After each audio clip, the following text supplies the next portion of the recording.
I welcome you all on Education Express channel. Good morning and very happy new year to you all. And today in income tax we are taking up the topic which is we have already started previously, that was the capital gain, पूंजी लाभ. Different heads of income में ये अंतिम head है. आपको मालूम है income from salary पहला हेड, दूसरा इनकम फ्रॉम हाउस प्रॉपर्टी, तीसरा income from business profession vocation, and fourth is capital gain. Not last but one. इसके बाद एक टॉपिक और रह जाता अदर सोर्सेज का. It is last but one, income from capital gain, जिस पर थ्योरी के संबंध में हमने बातें की थी. आज एक इलस्ट्रेशन नंबर 5 के माध्यम से जो बातें की गई हैं उसको किस प्रकार से टेकअप कर सकते हैं, कैलकुलेशन कर सकते हैं इनकम टैक्स में, इस बारे में बताया जाएगा. इलस्ट्रेशन नंबर 5 है पटेल चौधरी की बुक का, जिसमें बताया कि कपिल एक व्यक्ति है जिसकी रेजिडेंशियल हाउस प्रॉपर्टी, आवासीय मकान जो उसने ख़रीदा था 15/1/99 को 2 लाख रुपए का. सितंबर 2000 में उसने इस पर 75,000 रुपये खर्च करके उसका एक्सटेंशन करवाया, उसमें विस्तार करवाया, वृद्धि करवाई. फिर 2005 और 2006 में उस पर कुछ सुधार के काम किए मकान पर और 1,33,000 रुपये खर्च किया 2005-06 में. फिर उसने इस हाउस प्रॉपर्टी को अपने पुत्र दिनेश को गिफ्ट कर दिया और वो था 20/1/7 को गिफ्ट हुआ. फिर जब दिनेश के पास गिफ्ट आ गया ये हाउस प्रॉपर्टी के, तो 8 और 9 में उसने 1,40,500 रुपये खर्च किए और 2014-15 पे फिर 4,26,000 रुपये और खर्च किए दिनेश ने. फिर उसके बाद इस मकान को दिनेश ने 18/1/2020 जो हमारा गत वर्ष है, 1/4/2019 से लेकर 31 मार्च 2020 तक का गत वर्ष होता है हमारा, उस पीरियड में इसने 18/1/2020 को मकान को बेचा 57 लाख रुपए में. और इसके बेचने पर जो खर्च हुआ है वो विक्रय मूल्य का 2.5% हुआ है. इस मकान का उचित बाज़ार मूल्य, अंग्रेजी में कहेंगे FMV, फेयर मार्केट वैल्यू, ध्यान रखना शब्दों का, और वो था 2,59,000 1/4/2001 को. ठीक है, पहले कुछ एक जनरल बातें समझ लीजिएगा ताकि आपको फिर प्रश्न के सॉल्यूशन में दिक्कत नहीं हो.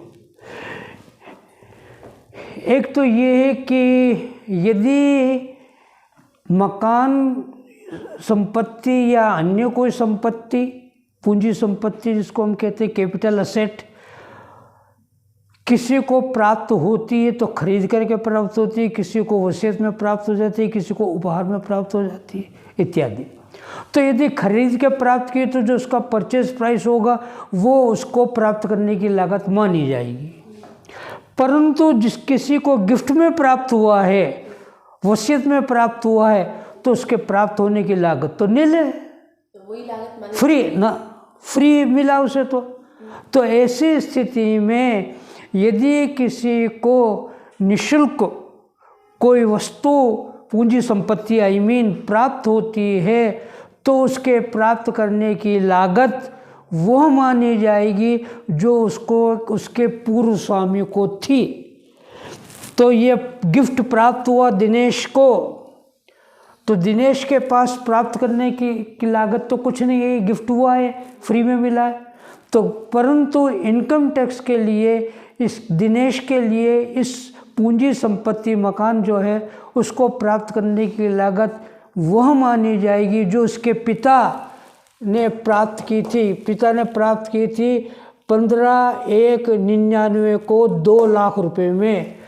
तो दिनेश के लिए ये पूंजी संपत्ति प्राप्त करने की लागत 2 लाख मानी जाएगी. पहला स्पष्टीकरण ध्यान से सुनिएगा क्योंकि प्रैक्टिकल की बातें शुरू हो गई हैं और इसमें इस बात को ध्यान रखना है कि उसके प्राप्त करने की लागत क्या होगी. तो यदि कोई वस्तु गिफ्ट में, वसीयत में या निःशुल्क प्राप्त होती है तो ऐसी स्थिति में करदाता से पूर्व जिसने इस संपत्ति को ट्रांसफ़र किया है उसकी जो उसके पास जो लागत थी वो लागत इस व्यक्ति की मानी, करदाता की मानी जाएगी। दिनेश से पहले ये संपत्ति इसके पिता ने परचेज की थी 2 लाख रुपए की, तो दिनेश के लिए इसके प्राप्त करने की लागत 2 लाख मानी जाएगी कैलकुलेशन पर्पज़ के लिए। क्लियर होगी बात? मुफ्त में नहीं। एक बात। दूसरी बात, फिर क्या हुआ कि इसके पिता ने 99 मकान खरीदा 2 लाख में और उसमें 2000 में काम कराया 75,000 रुपये का, 5 और 6 में काम कराया 1,33,000 का, और फिर बाद में गिफ्ट की 8 और 9 में, ठीक है, 20 एक साथ को गिफ्ट की। तो गिफ्ट से पहले ये काम हो चुके थे, परंतु 2 लाख रुपए की कीमत के बाद ये काम हुए थे। क्लियर होगी बात? ओके। अब देखना, शुरू कर रहे हैं। ऊपर हेडिंग होगा calculation of income from capital gains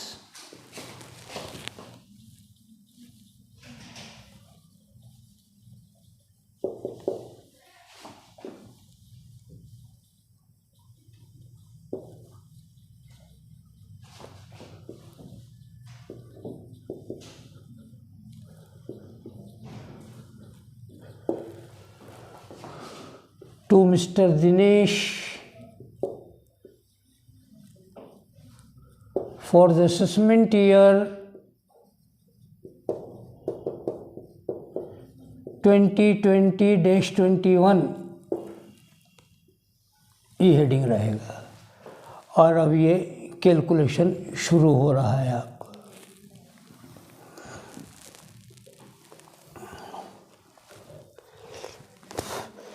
सबसे पहले सेल्स लें इसका, और सेल्स है 18/1/2020 को 57 लाख का।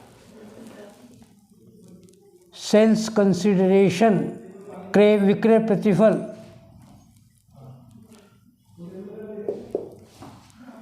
इनर कॉलम में लिखें 57 लाख। 57 लाख रुपए का विक्रय हुआ, उसमें 2.5% इसने विक्रय पर खर्च किया, तो विक्रय की राशि कम करें, लेस एक्सपेंसेस ऑन सेल्स, और वो क्या है 2.5% इंटू 57 लाख। बोलिए 57 लाख का 2.5%।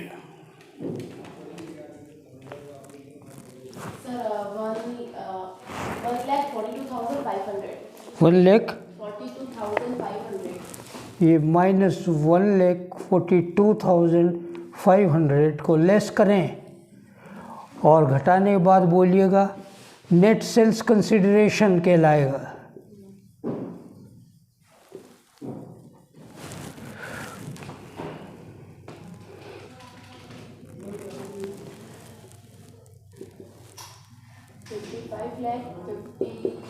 $57,500 ये शुद्ध विक्रय प्रतिफल हो गया। इसको फाइनल कॉलम में लिखें। अब आइएगा कि 2001 को इसका मूल्य क्या था, चेक करें, क्योंकि उससे पहले संपत्ति 2 लाख की खरीदी थी, 2 लाख की खरीदी, और यदि इतनी पुरानी संपत्ति होती तो उसका वो मूल्य न लेकर के 2001 को उसका मूल्य लिया जाए, तो 2001 को फेयर मार्केट वैल्यू ये दे रहा। कि 99 में ख़रीदा था, इतनी पुरानी संपत्ति होगी, तो अब उस समय का इंडेक्स हमारे पास होता नहीं, होता तो हम उसे टेकअप करते, परंतु वो नहीं है, तो इसलिए हम क्या 2001 को फेयर मार्केट वैल्यू का आधार माने। लिखिएगा fair market value as on बाज़ार मूल्य, उचित बाज़ार मूल्य पूरा नाम इसका है, एज ऑन 1/4/2001, और वो दे रखा है आपको 2,59,000, 2,59,000। इसको बंद कीजिए। जो संपत्ति 2001 में 2,59,000 की थी, उसका आज मूल्य क्या है? तो कॉस्ट ऑफ इंडेक्स आपको दे रखा है, और वो देखने की ज़रूरत नहीं है। आपके हर क्वेश्चन में कॉस्ट ऑफ इंडेक्स फिर आपको देगा। देखिए लास्ट में लिखी हुई लास्ट लाइन, वित्तीय वर्ष 2001 और 2 में, 5-6 में, 6-7 में, 8-9 में, 14-15 में, 19-20 के लिए लागत वृद्धि सूचकांक क्रमशः इतने इतने बता रखे हैं। 289। ठीक है, तो 1/4/2001 का मूल्य आपको ध्यान रखना होगा, एक बात। और दूसरा 2001 का मूल्य ध्यान रखना है, और आज का मूल्य है 289 कॉस्ट ऑफ इंडेक्स का। तो लिखिएगा इस तरह से, CI cost of index 2,59,000 into current year index 289 upon base year index 100, 2001 का इंडेक्स। बोलिए। 7,48,510। 7,48,510।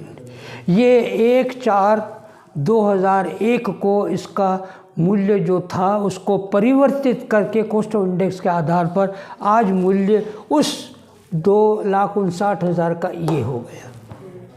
अब ध्यान देना, इसका मतलब आज ये मूल्य हो गया, तो कौन कौन सा मूल्य शामिल हो गया इसमें?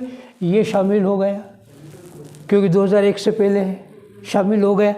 ये शामिल होगा, ये 2001 से पहले का है, ये दोनों इंक्लूड हो गए। बात समझ में आ गई आपको? दोनों। अब हमें लेना है 5 और 6 में।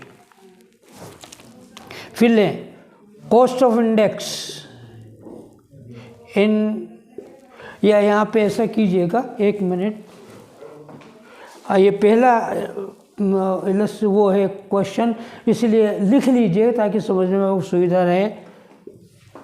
वे क्या price in 1999 and 2000 is already included।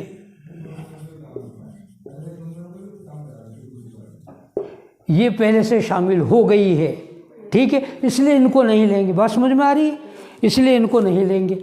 अब लेंगे हम 2001 के बाद क्या हुआ, 2001 के बाद हुआ ये खर्चा, ये भी शामिल नहीं हुआ, ठीक है ना। ठीक है, CI किसका लेना है? इन 2000 कौन सा है ये? 5-6 का, और वो लेंगे हम 1,33,000 इंटू आज है 289, और ये था 2000 का, तो 2001 का इंडेक्स देखें। 2005-6 का सर? 5-6 का क्यों है? हाँ सॉरी, 5-6, राइट। हाँ, 2005-6 में था 1,33,000, उसका इंडेक्स देखें। 1 मिनट, 5 और 6 का है 117 का, भाग दे दें इसमें। यस, बोलिए। सर 3,28,521। ओके, 3,28,521 ये आ गया, ये भी आ गया। ये प्लस करते जाएंगे, ध्यान रखें इसमें। अब उसके बाद यहाँ तक हम कैलकुलेशन कर चुके। फिर ये 20,1,7 को गिफ्ट हो गया, और गिफ्ट होने के बाद खर्चा हुआ 8-9 में ये। अब 8-9 का कॉस्ट ऑफ इंडेक्स लें, CI ब्रैकेट में लिखें 2008 and 9। और वो लें 1,40,500 इंटू 289 और 8 और 9 का इंडेक्स देखें क्वेश्चन में, और 8 9 का इंडेक्स उसने दिया है जी 137 से डिवाइड कर दें।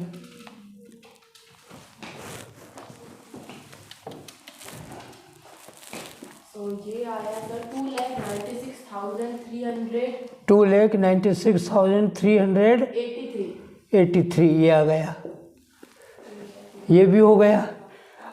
अब इसको भी शामिल कर लिया हमने 8 और 9 को। अब 14-15 को ये खर्च और किया, इसको भी लीजिएगा, ये प्लस करेंगे यहाँ पर। फिर CI इन 2014-15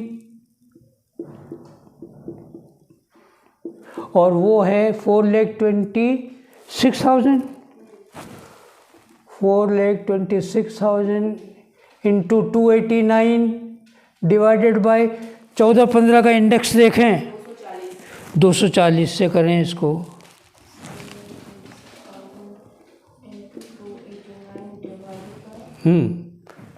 240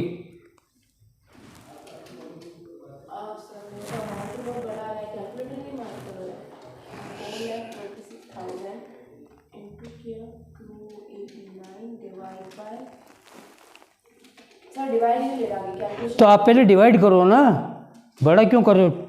4,26,000 डिवाइडेड बाई 240 कर दो पहले, 40 इंटू 289 कर दो। तो ये आ रहा है सर 5,12,975 5,12,975। 975।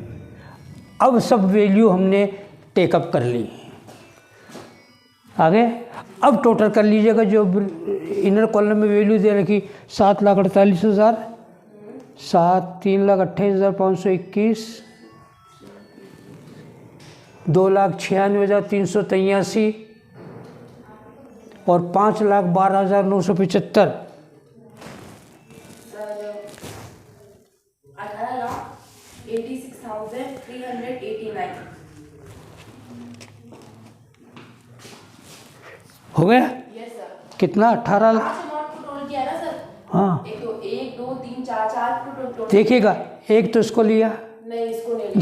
सॉरी इसको, हाँ ये ले एक, ये 2, हाँ ये 3 और ये 4 का टोटल बोलिए। सर 18 लाख 18,86,389।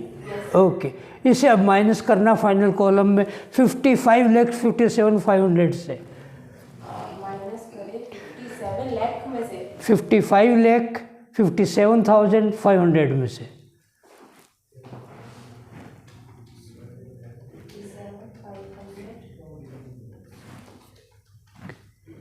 माइनस करना 80 86 389 है ना सर 389। हाँ सर सही आया 36,71,111। ये this is capital gain.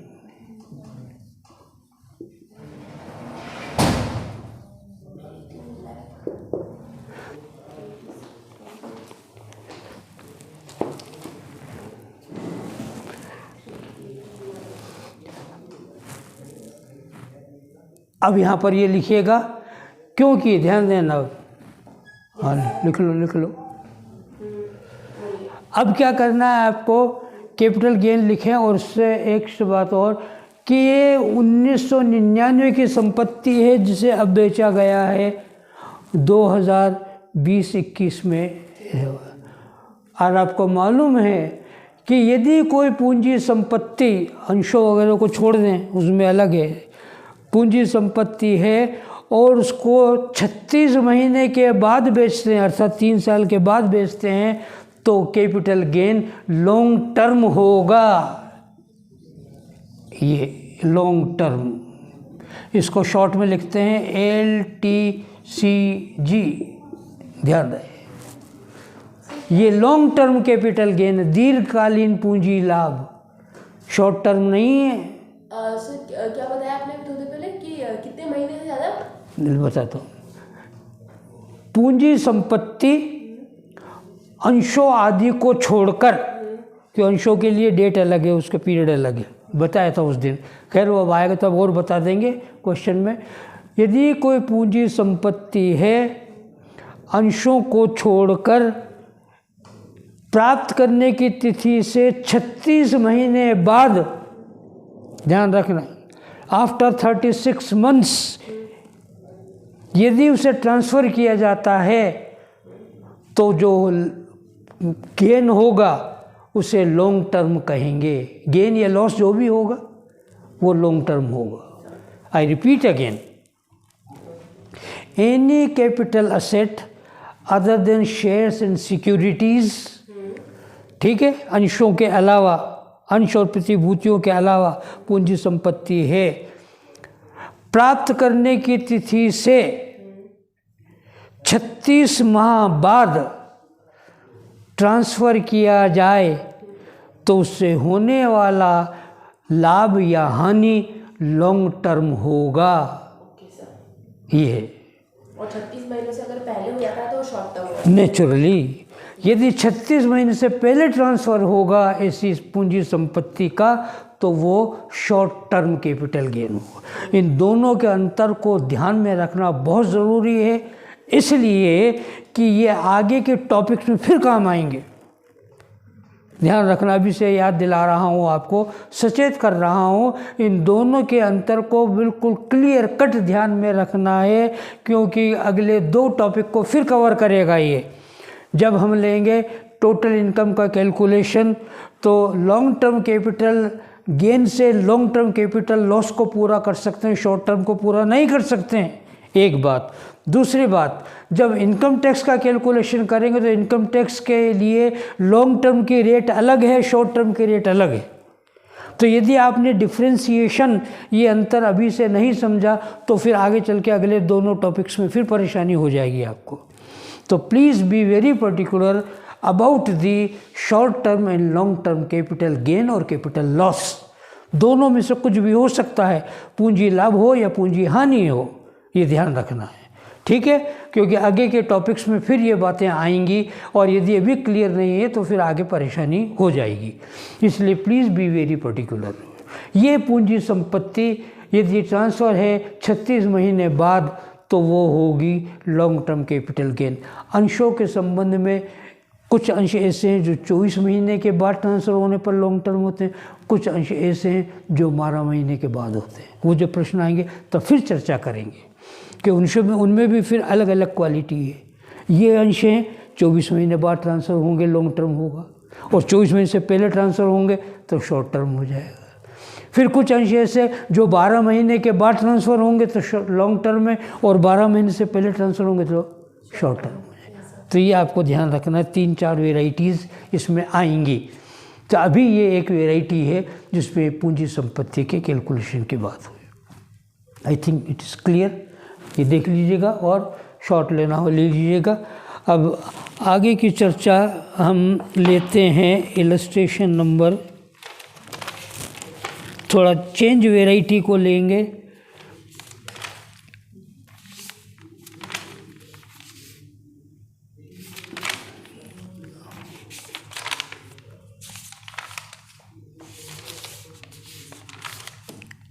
Kota university में आया इलस्ट्रेशन नंबर 10। एमडी यूनिवर्सिटी में भी आया, कोटा यूनिवर्सिटी में भी आया इलस्ट्रेशन नंबर 10। पर ये तो बहुत छोटा है, छोटे सवाल है तो छोटे, इसलिए ऐसा है जिसमें कुछ बातें समझने की समझाने की हों। तो सर 11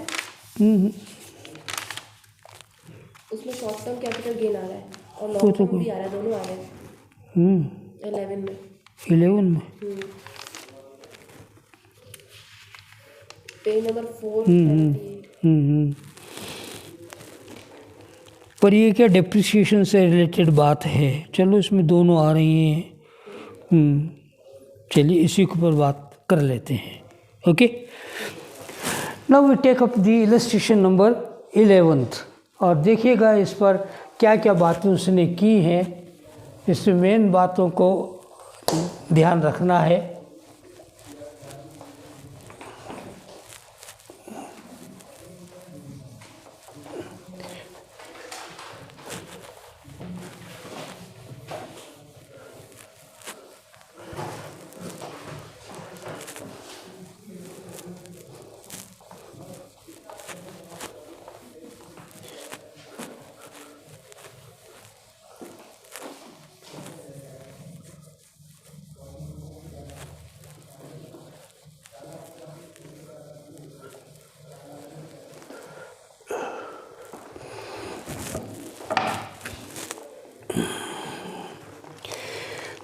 मैं इसके प्रश्न को पढ़ रहा हूँ।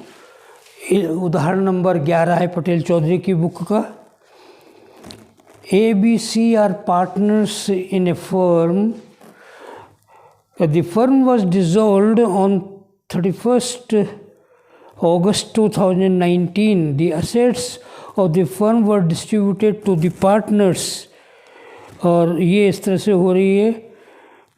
ऑफिस बिल्डिंग जो है वो ए ने ली है और कॉस्ट ऑफ एक्विजिशन है 9 लाख रुपए की प्राप्त करने की लागत, और फेयर मार्केट वैल्यू है इसकी 19 को 4,50,000 की। फिर कहता है रिटन डाउन वैल्यू है 3,60,000 रुपये की। Agreed value as per dissolution deed 2,50,000 रुपये का ये तय हुआ है। इसका जो एग्रीमेंट हुआ है दोनों पार्टी के बीच में कितने में ली जाएगी वो है।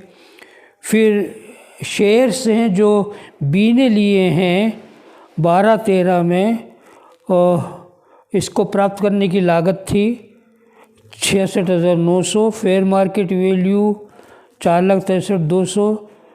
फिर ये इसका एग्रीड वैल्यू जिस पर एग्रीमेंट हुआ 2,50,000 रुपये है। फिर सी ने लिया है एक ये लैंड ली है जिसकी प्राप्त करने की लागत थी 15,9697 में, और जिसकी मार्केट वैल्यू 19 में थी 6,95,200। रिटन डाउन वैल्यू इसकी दे नहीं रहा है।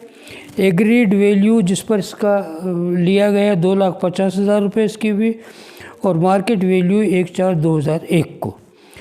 कर निधान वर्ष 2020-21 के लिए फर्म के कर योग्य पूंजी लाभों की गणना कीजिए। 12-13 वर्ष का लागत वृद्धि सूचकांक 200 दे रहा है। ठीक है, ओके। अब देखिए illustration number 11।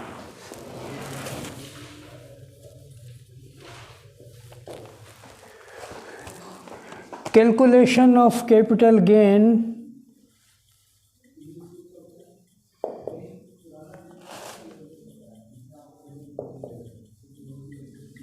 To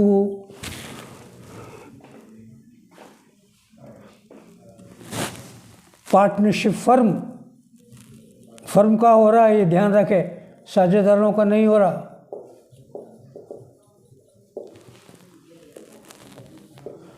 for the assessment year 2020-21 ये इनका असेसमेंट ईयर है।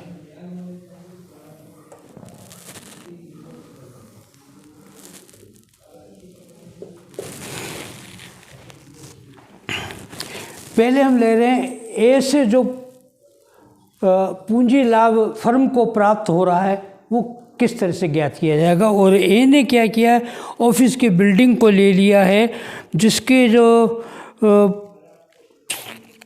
मार्केट वैल्यू है वो 4,50,000 रुपये है। ऐसी स्थिति में मार्केट वैल्यू को ही हम सेल्स प्राइस मानेंगे। ठीक है, सेल्स कंसिडरेशन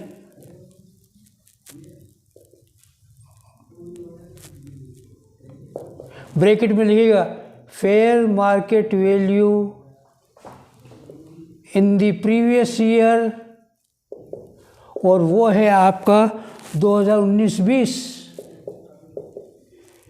इसमें जो मार्केट वैल्यू होगी उसको, ये नहीं किसी और दूसरे वर्ष की को मान ना, हाँ इस वर्ष में, गत वर्ष में ये आपके फेयर मार्केट वैल्यू क्या होगी, सर मैंने लिख दिया ब्रैकेट में, उसी को सेल्स कंसिडरेशन माना जाएगा, है नहीं मानेंगे।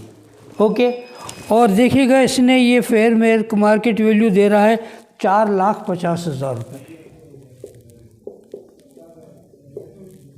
ओके, चेक करें कोई खर्चे हैं क्या इसके संबंध में, नहीं है, कोई खर्चे नहीं दे रखा। फिर चेक करें क्या इस तारीख को गत वर्ष में इसकी कोई अपलिखित मूल्य दे रखा है क्या, रिटन डाउन वैल्यू ये दे रखी 3,60,000 रुपये less written down value It is 3,60,000.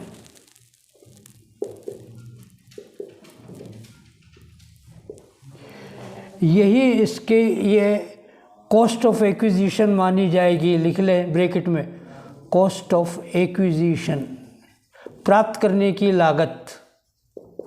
और ये दे रही है तारीख 1/4/2019 ऑन 1/4/19 का।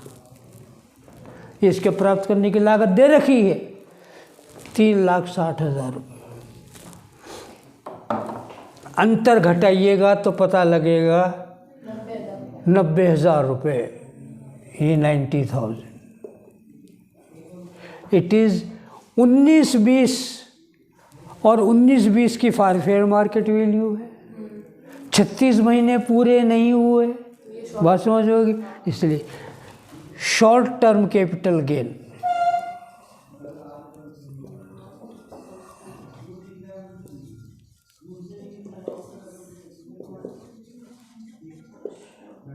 इसके लिए ब्रैकेट में लिख लें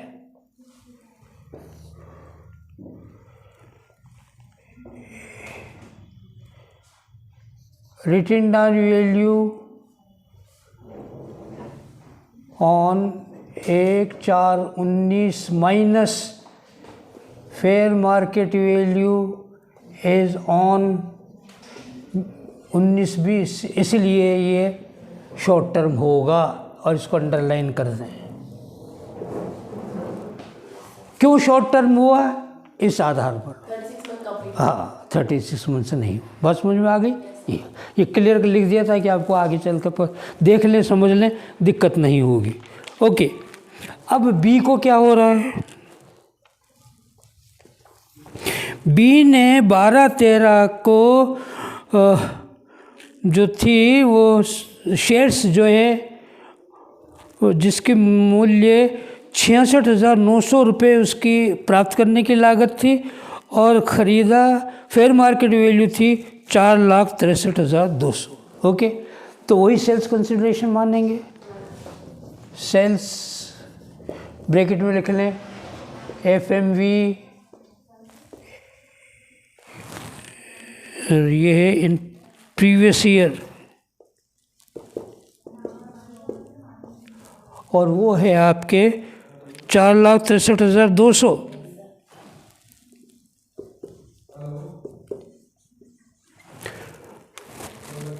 बारह 13 की इसने आपको दे रखी है वैल्यू 66,900 रुपये को प्राप्त की थी। देखिए 12/13 में अंशों को प्राप्त किया था 66,900 रुपये। ठीक है, less cost of acquisition, bracket में लिख लें 2012-13 और अलग से लिखें 4,63,200 के नीचे मत लिख देना। और वो है इसके 66,900। ये थी 12/13 में और अब हम बेच रहे हैं इसको 19-20 में। 36 महीने से ज़्यादा हो गए, चेक करो। ठीक है, ओके, तो लॉन्ग टर्म हो गया। लॉन्ग टर्म हो गया तो कॉस्ट इंडेक्स लगेगा। ध्यान रहे, कॉस्ट इंडेक्स हमेशा लॉन्ग टर्म में ही होगा, शॉर्ट टर्म में कभी नहीं होगा। ध्यान रहे इस चीज़ का। कॉस्ट ऑफ इंडेक्स 66,900 इंटू 289 और 12/13 का इंडेक्स देखें 200 का भाग दे दें 96,670। ये आज की प्राप्ति करने की लागत होगी। ये घटा दें इसमें से, कर दूं? हाँ हाँ, कोई बात नहीं, 1-2 रुपये का कोई 10 रुपये तक कोई प्रॉब्लम नहीं होती इनकम टैक्स में। हाँ जी, ये लेस करें 4,63,200 में से। तो आ रहा है sir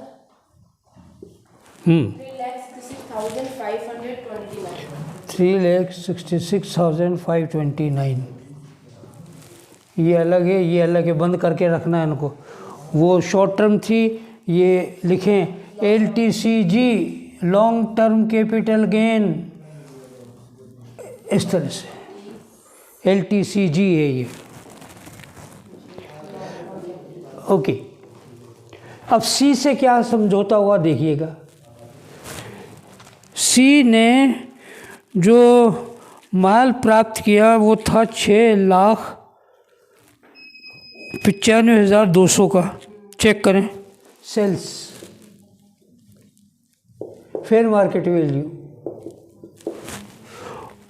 6,95,200। Okay, less cost of acquisition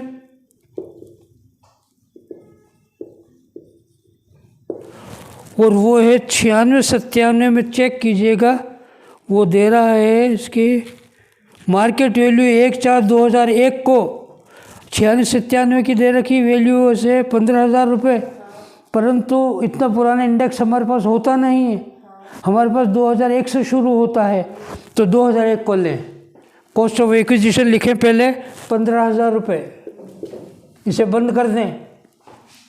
cost of index in 2001 sorry fair market value fair market value FMV is on 1/4/2001 it is given 60,000। इसको भी बंद करें। फिर लिखें cost of index 60,000 into 289। No, वो तो दूसरे वर्ष का था। 2001 का तो आपको मालूम होना चाहिए 100 रुपये होता है। ये मालूम होना चाहिए आपको। ओके, अब बोलिए।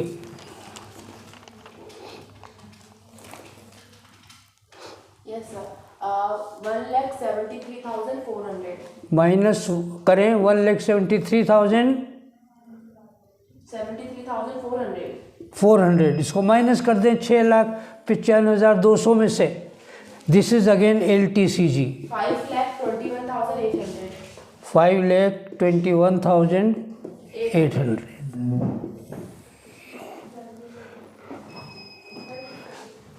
अब लिखें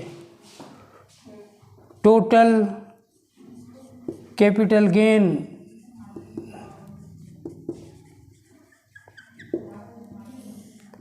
पहले लिखें LTCG long term capital gain. एक तो थी 90,000। चेक करें फर्स्ट वाली एक ही, ये एक ही है। ओरे सॉरी एक ही शॉर्ट टर्म में तो किसकी, ओह सॉरी बी की, सॉरी LTCG बी की 3,66,529। सी की 5,21,800। टोटल बोलें दोनों का। सर 8,88,329। राइट। फिर लिखें STCG और ये केवल एक ही है 90,000। इसे जोड़ना नहीं है, केवल लिखना है, क्योंकि लॉन्ग टर्म शॉर्ट टर्म जुड़ नहीं सकती हैं। ध्यान रहे, अलग अलग लिखना पड़ेगा उनको। और STCG ये एक ही है और LTCG बी और सी के लिए है। That's all. Tomorrow will take up tomorrow and onwards a different varieties of capital gain. Thank you.